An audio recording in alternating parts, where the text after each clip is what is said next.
Morning, everybody, and welcome back to another MLB The Show 18 Diamond Dynasty gameplay, and we have another squad builder for you guys today. But this team builder is actually not really much of a theme. Like the Speed Demons team build, they all had 90 plus speed, or like the 80 overall gold team build, those were only 80 overall gold guys. This one actually came from a comment on one of my previous team builds. Troy Johnson Jr. suggested, how about a team build about your ideal roster in Diamond Dynasty? Example, what type of players you look for in a Diamond Dynasty card. So Troy, thank you for the suggestion, and guess what? Because you made that suggestion, I decided to make it a reality. But this first half of the video is probably going to take a little bit longer than normal, mostly because I'm going to be explaining to you guys why I picked who I picked. I'm going to go into a little bit of detail on what I take into account when looking for a good card at a certain position. But yeah, I'll go ahead and just kick it off with the starting rotation. I have the Immortal Tom Seaver and the Immortal Bob Feller. These guys have probably been two of my favorites to use all year, especially Tom Seaver.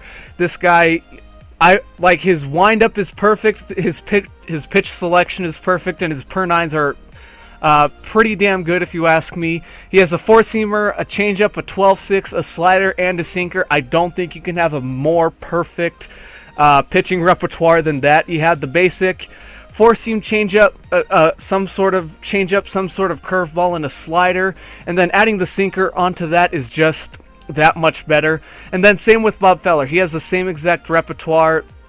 You know, has a pretty decent windup, not too fast but not too slow. His hits per nine and Ks per nine are pretty good, and then the velo on the break is just adding on to that. Then I also have the show's finest Max Scherzer. I've found an odd success with his cards in Diamond Dynasty the past couple of years. A lot of people can't get his windup down, but I've been able to use his cards the past couple of years to a pretty successful rate. So yeah, I decided to throw him in there, not to mention that he's actually pretty dominant. 96 overall Blake Snell, you know, just try to throw another lefty in there.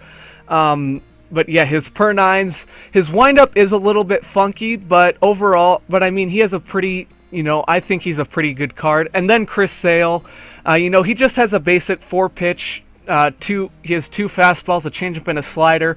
But I think with that slider, or the changeup and the slider, are the icing on the cake. You know, this guy's breaking, his breaking balls are perfect. Like, if you can locate anything with this card, it is beautiful. I just try to look for guys I'm very comfortable with. And for the most part, I mean, Blake Snell, I haven't really hit my mark with him yet. But for the most part, I still feel pretty comfortable using this guy just when he takes the mound. But yeah, I just look for guys that I have a high rate of success with, I feel very comfortable with, have a good pitch selection, and then also just have good per nines. Next, I'm going to go ahead and talk about the bullpen and what I look for when I'm looking for a guy to make my bullpen. So whenever I look at a bullpen, the first thing I look at is his pitching selection. All right, I really don't like to look at anything else other than the pitch selection. You know, there's a couple of exceptions in here. Billy Wagner, even though he just has a basic four-seam changeup curveball slider repertoire, it is a very effective one. But yeah, even Andrew Miller, he has the basic two fastball changeup slider combo. But even at that, this card is very effective. I've only used him in a couple of innings, but even at that, I still have a very high success rate with this card. But basically what I look for is I just look for pitches. Pitches and high per nines. So like this Tony Watson, even though he doesn't have high per nines, he has a very good pitch selection. He has that sinker that's a very effective pitch. He also has that changeup and that slider that can be very effective if you throw those pitches in and out once in a while. And then this Bruce Sutter card, his splitter is the greatest pitch in this game. Don't at me. But yeah, he has high per nines, doesn't have high velo, he has very high break. That's another thing I look for with these relievers, is a high break. But yeah, Bruce Sutter, he has that splitter that's absolutely nasty. High per nines, good pitch selection for Billy Wagner. Same with Trevor Hoffman, he's all over the board. He has two fastballs, he has the four-seamer and the cutter. And then he also has that very slow curveball that can become an eephus sometimes. He also has that nasty circle change and then the slider that you can throw in once in a while. I like the pitching selections where you can have a high heat fastball, and then you can also have a pitch that dips in the zone, but also one that can cut across the zone like a cutter or a slider. So like this Trevor Hoffman is the quintessential like perfect closer for me, because he has two curveballs. He has the circle change and the curveball that can dip, but also the cutter and slider that can cut across the zone, and then the high heat fastball and throw that in once in a while. You get your opponent off balance very easily. But yeah, basically what I try to do with my bullpen, I've mentioned this multiple times, but yeah, high per nines, a decent selection of pitches. Again, comfortable with the guy. I can use him. I can have a go-to in the bullpen. And then also, I try to get 3 lefties in there. Sometimes I can only get 2 in there. But yeah, for the most part, I try to get 3 lefties and 4 righties. Normally, I like my closer to be a right-handed pitcher. And then for the setup, middle relief, and long relief guys, if I can find a long relief guy, I will. But unfortunately, I don't think there was much of a long relief guy this year. I think Alex Wood was the best option. You know what? I'm actually going to throw him in there instead of Tony Watson, because he has a high stamina. He has a sinker, a changeup, and a knuckle curve. That changeup is absolutely nasty. But yeah, normally if there's a long relief pitcher option like Alex Wood, I will throw him in the lineup. But yeah, mostly for the middle relief setup and long relief guys, I'll try to get 3 lefties and 3 righties, and then a righty closer. And then moving on to the starting lineup and the bench. So for the starting lineup, I'm going to go position by position what I like to see, from what kind of production I like to see from each position. So at second base, leading it off, I have Javier Baez. All right. So normally when I'm looking at second baseman, I don't care about fielding. I don't really care about speed or even the hitting. I'm just looking for somebody that can fill that spot, all right? I'll look for somebody I'm very comfortable with. If I go over here to second base, I was pretty comfortable with this Chase Utley for a good amount of the season. I think I used Scott Kingery for a little bit. But yeah, like this Gold Roberto Alomar card, I don't feel comfortable with it. I would not run him. Most of the time, I'll just end up running my highest overall at second base. And I'm pretty comfortable with Javier Baez at this point. So yeah, I decided to go with Javier Baez at second base. Moving on to left field, normally that's where I try to find my power bat, alright? So as you guys can see over here in the left field tab, Ted Williams, Albert Bell, Billy Williams, Dante Bichette, JD Martinez, Stanton, Schwarber, Adam Lind even to an extent, maybe Shin-Soo Choo to an extent. But yeah, for the most part, I just try to find a good power bat out of left field. Mostly because most of the time when you're looking for somebody to play defense in left field, they all have pretty bad fielding. Teddy, he has 70 fielding. That's actually not terrible compared to some of these other guys. But yeah, look at Dante Bichette, 58 fielding. Schwarber has 62. Trying to find another good one. Yeah, Adam Lind, he has 50 fielding. Normally, if you could probably throw a random shortstop out in left field, and he'd do perfectly fine out there for you. But yeah, normally I just try to find me a good power bat in left field. But yeah, Billy Williams, he's going to be my left fielder for this game. Moving on to the right field position, I don't look for fielding in this position either. If I can find a power bat in right field as well, that would be beautiful. But for the most part, I'm looking for a guy with a cannon. All right, I'm talking about 85 to 90 plus arm strength. Arm accuracy, I mean, if it's above 80, that's perfectly workable for me. Normally I don't even look at accuracy, I just look at the arm strength. So when I'm talking about, finding a guy with a cannon, I'm talking about the Vladimir Guerreros, the Dave Winfields, even to an extent the Tony Gwynns, the Nelson Cruzes of the world. All right, I'm looking for even Carlos Gonzalez, who has a 90 arm strength. All right, I'm looking for guys who can throw the ball into the infield pretty quickly. Just try to hold runners at second and third base. But yeah, if they come equipped with the power bat like Vladimir Guerrero or even Bryce Harper, or even Dave Winfield, that just makes the just cements that card even better. But yeah, Vladimir Guerrero will be the right fielder for this game. Moving into center field, I have Duke Snider playing it in this gameplay.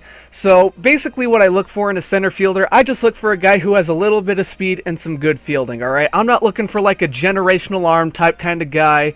You know, maybe if the guy has a little bit of a bat, that would be pretty helpful. But even at that, like, if the guy is a contact guy, that's all I care about. But I decided to run Duke Snider just because 67, like, if the guy has above 60 speed, or like 65 speed, that's very doable for me at least. Or even in the game in general. But yeah, above 80 fielding, that's kind of the mark that I'm trying to hit. And then Duke Snider also has a pretty good power bat, you know, just to add on top of this great card. But yeah, normally, like, I'm looking for speed and fielding. Mike Trout would be a pretty good guy to use. Lorenzo Cain, Victor Robles even, and even Dave Winfield. Or not Dave Winfield, Dale Murphy. You know, that 88 fielding and that 70 speed is pretty dang good in center field. Larry Doby, you know, he's actually very usable in center field. I haven't used him in quite some time. But yeah, even a guy like Larry Doby, I could be able to work with. But yeah, mostly I just look for speed, fielding, and a little bit of like a contact batter. Maybe if they have a little bit of power, that's what I look for in a center fielder. Moving on to first base, this is where I look for a pure like almost a pure power bat, or like an all-around type kind of guy. So like even the first four guys in my lineup, this is exactly what I look for. I look for guys like Albert Pujols who can hit for power and contact, but also have decent fielding. I'm going to be running Jeff Bagwell in this game though, just because, you know, I've been doing really well with him. And, you know, again, it comes back to the comfortability factor of it. I do feel comfortable, not saying that I don't feel comfortable with Pujols, but Jeff Bagwell has been going off for me lately. But yeah, just looking for a balanced guy who can hit for contact and can also hit for power if he absolutely has to. But he also has a little bit of a fielding factor. But even at that, this Frank Thomas, he's done perfectly fine for me at first base. He has had a couple of weird animations, though, but I think looking past that, it's not that big of a deal. Same with the Steve Pearce card. You know, power bat, can hit for contact, can hit for power. Doesn't really have the greatest fielding in the world, but yeah, that's basically what I look for in a first baseman. When it comes to third base, this is where it gets a little bit tricky, because third base, in my opinion, and in a lot of people's opinion, this is probably the most stacked position in the game. A lot of people are going to argue first base. But I say that third base is probably the toughest position to pick just one particular guy. But basically, what I'm looking for in a third baseman is for somebody to be able to drive in runs, to get on base. I'm just looking for like that all-around type kind of guy. So in this game, I decided to go with the live series Jose Ramirez because he does exactly that. He's like almost even throughout the entire field. Again, I'm not looking for like a crazy fielder because, you know, you could throw like who's been like this. Let's see, who have I had at third base for a while? Like this Harmon Killebrew. He's not like a Gold Glove type kind of guy. He doesn't have a lot of speed, but he can. But it's like if the ball gets to him, he's gonna make the play, and that's really all third base is. It's all you have to do is scoop up the ball. Like even Nolan Arenado, he hasn't made a lot of there were a lot of balls that he could probably get to that he hasn't been able to get to at all this year. But Jose Ramirez, I feel like he's the perfect fit for third base in this gameplay. Moving on to catcher, this is probably the position that I look for the least production out of.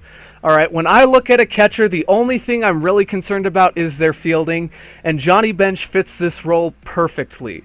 Alright, so he has 92 fielding with a 92 arm strength, 83 arm accuracy, and 89 blocking. Alright, that is all I look for. All I look for is Gold Glove type kind of fielding. Alright, if he can keep the ball in front of him, that's all I care about. If he can produce some runs on top of that, so be it. If he doesn't, oh well, that's perfectly fine as well. But yeah, Johnny Bench, he has pretty good hitting against lefties. Even against righties, it's not even that bad compared to some of the other catchers in this game. But yeah, for the most part, I'm looking for like the for like the Johnny Benches of this game, or like the Yogi Berra, Gary Carter. I think, yeah, Russell Martin is a pretty good fielder as well. Even a guy like Buster Posey, who doesn't have the strongest arm in the world, but he can still keep the ball in front of him with that 87 fielding and that 86 blocking. But basically, all I look for from a catcher is fielding, and if he has a bit of a bat to him as well, great. The shortstop position, what I look for is I also look for fielding at this position. All right. So for this one, I'm going to use this 89 overall Ozzie Smith. I know contact guys aren't useful at all this year, especially with guys who have 25 power. But again, I'm not looking for much production. I'm just looking for a guy with fielding and a guy with a good arm. And even if he has a little bit of speed, that makes the card even that much better, which is why I think Ozzie fits this role absolutely perfectly. He has 99 fielding with 97 reaction. That 83 arm isn't as crazy as some of the other arms in this game, like Troy Tulowitzki. He has a 94 arm. Let's see, Andrelton Simmons, he has 95 arm strength. But yeah, even with the 83 arm, that's still very usable at shortstop. But yeah, he also has that 87 fielding and that 87 speed and that 91 stealing with the 87 base running aggressiveness, making this card perfect. I would have thrown Troy Tulowitzki in there, but I'm going to be using him for so many other team builds that I'm not going to use him for this one. So yeah, Ozzie Smith, welcome to the team. Now moving on to the way I like to construct my bench. So the way I like to construct my bench, I like to have, well, we kind of have to have 5 bench bats, all right? But the way I do it, I try to have a backup catcher at all times. I try to have a backup first baseman, a backup infielder, and 2 backup outfielders. So basically how I constructed this one, so Albert Bell, he's going to be a backup outfielder. Same with Bryce Harper. Alex Bregman, if you look at his secondary positions, he can play literally anywhere in the infield. So I think if I can find a guy like Alex Bregman or somebody like Ben Zobrist, especially, who can play just about anywhere in the infield or even in the outfield, just like a utility guy in general, then he's going to end up making the cut for the team. Backup first baseman, I think that one's self-explanatory, and then a backup catcher just in case there's a, just for like a defensive substitution or like a platoon guy for the catcher. Oh man, that explanation took a lot longer than I expected. This video is probably going to be a bit on the longer side, but that's just how I just wanted to show you guys what I look for personally when I'm, trying to build a team. But yeah, now that you guys kind of understand what this squad is all about, let's go try to find ourselves an opponent online. Alright, so we're taking on the New York Wave in this game. Let's see what his team looks like. He has Raul Mondesi, Jose Ramirez, Bryce Harper, Mike Trout, Jose Bautista, Kyle Schwarber, Steve Pearce, Stan Musial, and Max Scherzer on the mound. We've got my favorite pitcher, Tom Seaver, on the mound. Alright, this is the most comfortable team that I could possibly build. Let's go try to get ourselves a victory.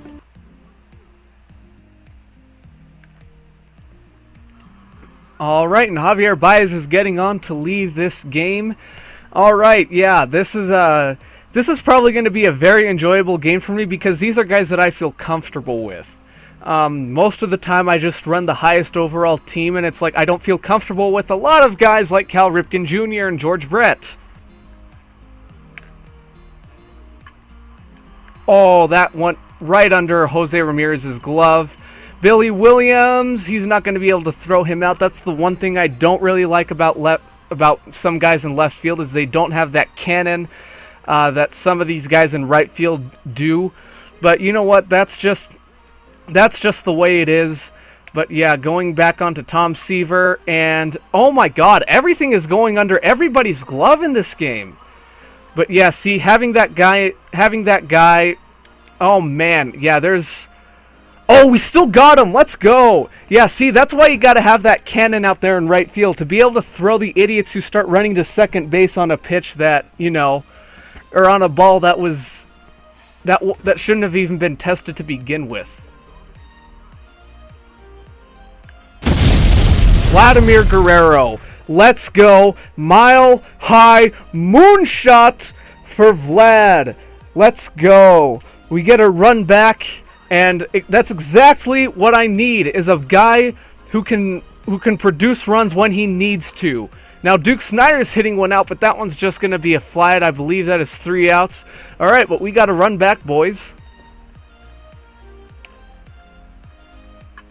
Oh, man. Kyle Schwarber is hitting a mile-high moonshot.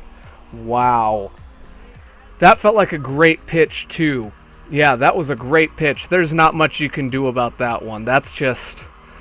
Oh, man, that's just a good piece of hitting from my opponent once again. Oh, and Vladimir Guerrero is hitting into the shift, and he is getting on base for the second time today. Let's go. Again, most of the time I'm looking for guys who can get on base. You know, not anything too crazy, but, you know, at the same time I'm looking for, you know, a little bit of craziness.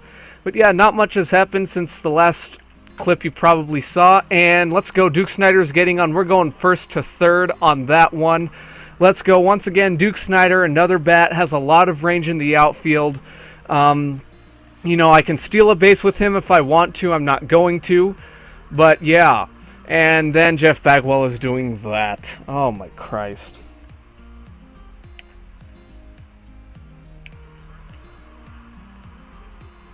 Ooh, Ozzy with the arm. Ozzy with the arm, showing off the range and the arm. Let's go. We put up a 0 in that inning against my opponent. All right, we just got to get 2 more runs. Johnny Bench, you got to start the rally right here, my guy.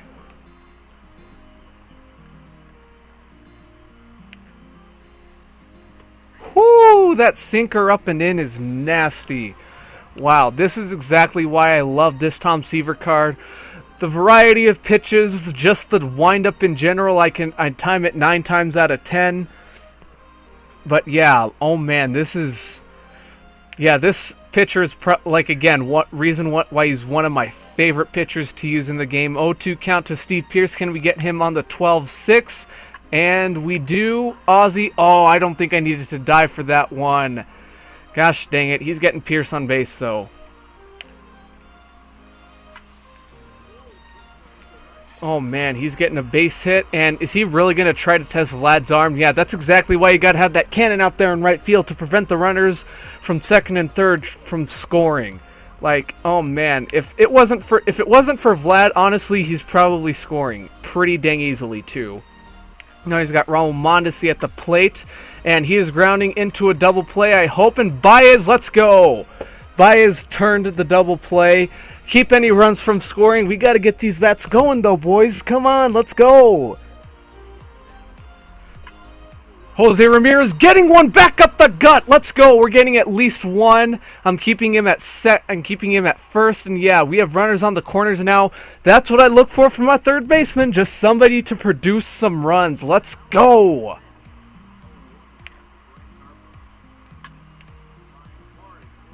Ah, that one's going to get down, and he's going to end up scoring on that one. All right, let's see. I think he's going to keep him at second. Yep, he ended up getting that run back. Gosh, dang it. There's not much I can do on some of these pitches. Yeah, that's a great spot. He's just putting the wood on the bat. Or on the ball. Wood on the bat? What?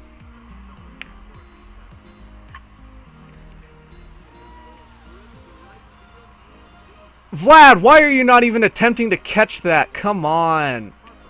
All right, looks like he's going to try. Oh, man, he kind of baited me into that one. Good job. Props to my opponent. Wow.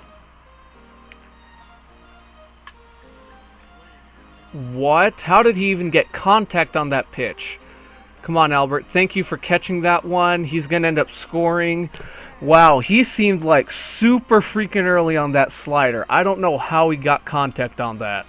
That was a good swing. Wow. I don't know how. And now Steve Pearce is hitting one high and deep. And yep, that one's gone too. Wow, he's just killing absolutely everything this game. There's not much I can do. I'm putting good pitches in the zone. He's just crushing everything. All right, bringing in one of the only other righty bats that I have on my bench, Alex Bregman off the bench to try to get something going here in the top of 9, and oh, we're just missing that one. Bregman, he's going to be flying out to left center for the second out of the inning, and our final hope is coming down to Javier Baez, the man himself. All right, Javi, this is our last chance to get anything going. All right, and when I'm swinging at that, I can't get anything going. Oh, Javier Baez, though, he's hitting a mile-high moonshot. All right, so it's giving us a little bit of hope, but not much hope, because we have Albert Bell up next, who's better against righties, actually, so he's probably going to bring in a righty. That's probably a mistake, but we're going to see here in a minute. All right, we have two away. He brought in Eckersley, and oh, that slider's disgusting. And Albert Bell is flying out to right center to end the game. We take the L in this one. Oh man, that was a good game overall. You know, not much I can do with a lot of the pitches that he was hitting out of the park. But yeah, I don't know. There's not much you can do about that one. But that's going to do it for this video, guys. I hope you guys enjoyed. Make sure you guys leave your team builder suggestions down in the comments below. I'll see you guys in the next one. And as always, have a great rest of your morning.